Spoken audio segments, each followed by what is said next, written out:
देशात एखाद्याला आलेला झटका हे काही देशाचं धोरण नाही होऊ शकत.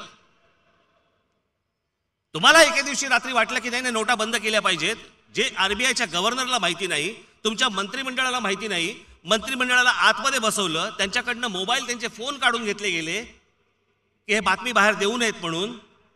इतका अविश्वास स्वतःच्या मंत्रिमंडळावरती असताना बाहेर जातात आणि सांगतात की मी आजपासून नोटा बंद करून टाकल्या.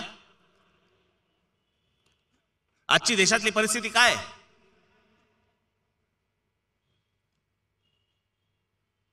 आता आलेला रिपोर्ट आहे, जवळपास या नोटबंदी आणि जीएसटी नंतर या देशातल्या 4 ते 4.5 कोटी लोकांच्या नोकऱ्या गेलेत.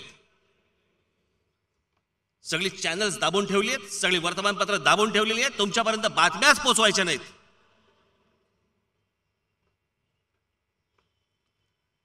मी गेल्या गुढीपाडव्याच्या सभेमध्ये मी सांगितलं होतं तुम्हाला की हीच गोष्ट ॲडॉल्फ हिटलरने केली होती. हीच गोष्ट केली होती. सगळ्या गोष्टी बंद करून टाकल्या होत्या. लोकांपर्यंत सत्य परिस्थिती पोहोचतच नव्हती, तो लोकांपर्यंत जातच नव्हतं. नशीब आज तो सोशल मीडिया आहे म्हणून तुमच्यापर्यंत काही गोष्टी पोहोचतायत तरी, नाही तर काय भीषण परिस्थिती असती, विचार करा या गोष्टींची.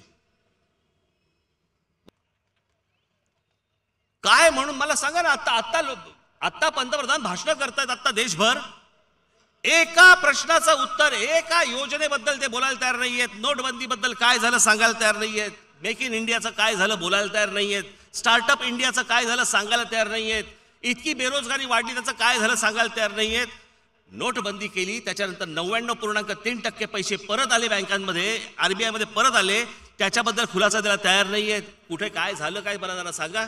हेच नरेंद्र मोदी बोलले होते ना, नोटबंदी जर समजा फसली, मला 50 दिवस द्या. ही जर फसली तर देशातल्या कोणत्याही कोपऱ्यामध्ये, कुठच्याही चौकामध्ये तुम्ही मला द्याल ती सजा मी भोगायला तयार आहे.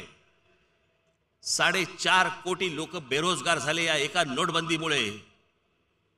कुठचा चौक तुम्हीच ठरवा आणि आम्हाला सांगा.